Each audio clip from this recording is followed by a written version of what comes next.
Bun venit pe canalul Tarot Lovers, unde misterul întâlnește intuiția, iar magia se împletește cu destinul. Aici fiecare etalare este o călătorie spre tine, spre intuiția ta și spre claritatea de care ai nevoie. Dacă îți dorești ghidare, inspirație sau pur și simplu un moment magic, ești exact unde trebuie. Nu uita să te abonezi și să activezi clopoțelul dacă simți că rezonezi. Etalarea este pentru ascendent, lună, soare în Scorpion.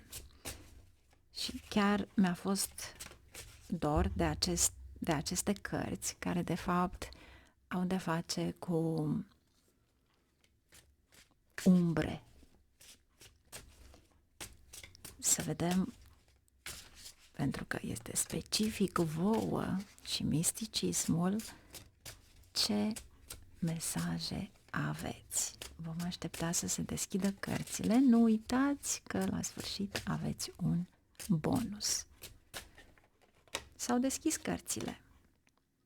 Îndrăgostiții! Voi sunteți tare iubăreți! Deci, în perioada asta e posibil să fiți foarte iubăreți. Sau poate luați niște decizii aia care sunteți mai serioși. Avem o carte cu susul în jos, care este pajul de cupe. E un fel de a spune, nu mai doriți să aveți pe cineva imatur în viața voastră și doriți să luați o decizie. Justiția. Cei care vă ocupați cu afaceri, comercializare, e posibil să aveți de-a face cu ceva import-export sau poate unii dintre voi nu vă puteți abține din a cumpăra de pe aplicații. 6 de bâte, un succes extraordinar aici. Mențineți acea comunicare, mențineți ceva ce ține de exterior din nou, pentru că aveți 6 de bâte, care vă aduce și faimă. Poate unii dintre voi comunicați în internet, media, poate chiar de acolo aveți ceva, o metodă de a câștiga bani. 3 de cupe, creativi, ca întotdeauna. Dar vedeți voi aici petrecere și persoana cu care sunteți nu e ceea ce vă doriți. Este ca și cum vă dați seama că de fapt este o greșeală. Vedeți 8 de spade. Sau uneori chiar vă impuneți că vă este teamă să mergeți mai departe cu acea relație. Dar în același timp eu ți-ar spune să fii calm, calmă, pentru că pentru unii dintre voi optul acela de spade și justiția poate fi chiar o despărțire în acte. 6 de cupe. Copilăria, prietenii, locul unde te-ai născut, poate chiar faci o călătorie. 10 de bâte. Se termină ceva greu și toxic.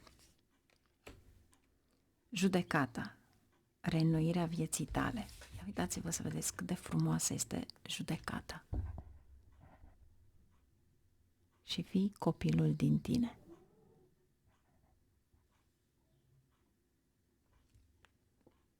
Este superb. În loc de una au venit 2. Și avem soarele și 9 de cupe. Care este dorința voastră? Vai, voi nu știți cât de mult mă bucur atunci când intuitiv vin cărți extraordinar de bune. Atunci când se face lumină în viața voastră, chiar ați trecut prin momente grele, dar să țineți minte că întotdeauna după ploaie vine soarele. Numai dacă e noapte nu vine. Dar aici este dorința voastră.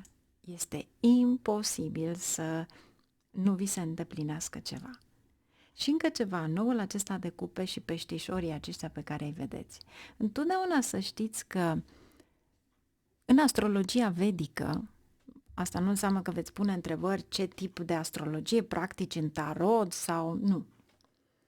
Vreau să vă dau pur și simplu un remediu, care de fapt ar fi valabil și în western, dar nimeni nu-ți spune cine este nodul sud. Nodul sud în astrologia vedică este Ketu și este peștele. Și atunci când tu vrei să te debarasezi de probleme din trecut, din străstrămoși, care te urmăresc din neam în neam și vezi că există de fapt ceva care se aseamănă de la familie la familie și merge înainte, ca și cum nu se oprește pentru că nu se stabilește ceva. Hrăniți pești, oameni buni!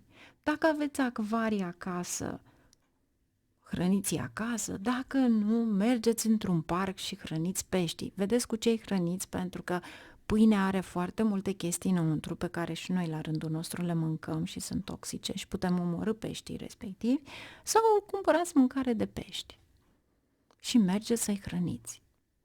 Ceva magic se va întâmpla în viața voastră. Nu mai spunem dacă veți hrăni corbii.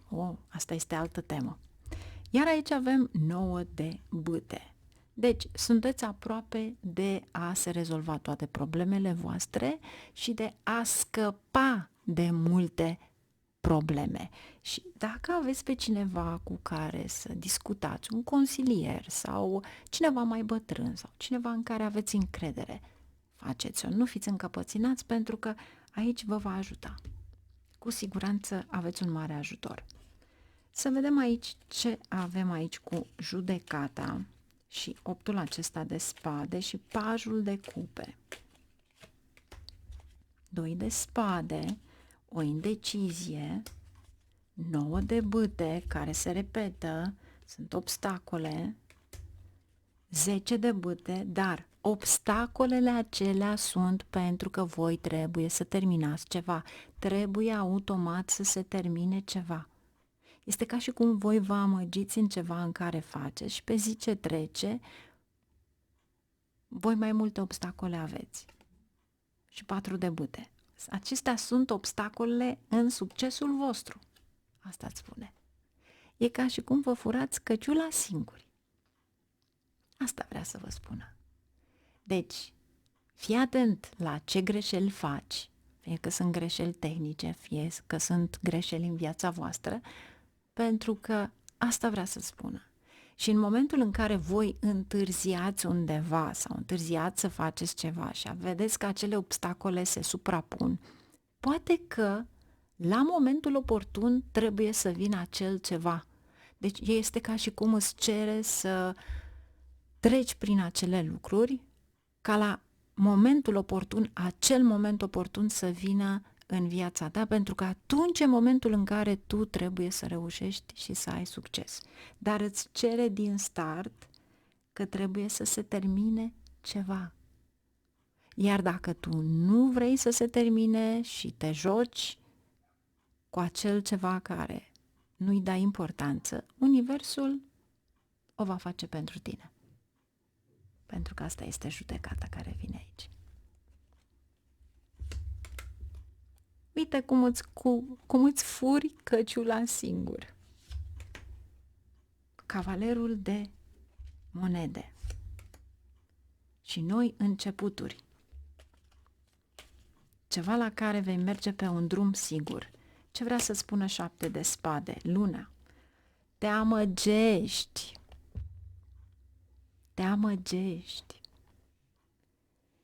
Luna este intuiție, luna este dorința pe care o ai și știi că nu este reală și ce ar trebui să faci este să aplici ceva care într-adevăr are o bază materială și mai ales la locul de muncă. 8-ul acesta de bâte, să știți că sunt vești extraordinar de bune și poate unii chiar sunteți asociați cu importul-exportul.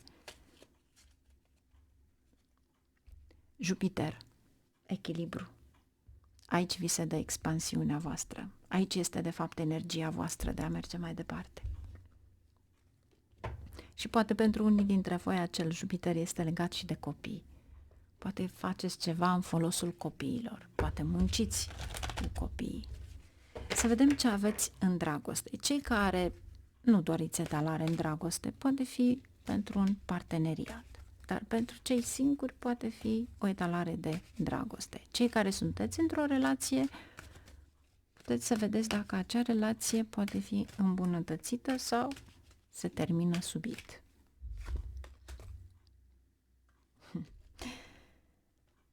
Iartă și învață. Ai încredere într-o situație în care vine cineva în viața ta și Cupidon este aici, iar pentru unii dintre voi va fi o lecție. Iartă și învață pentru că vei descoperi un fals.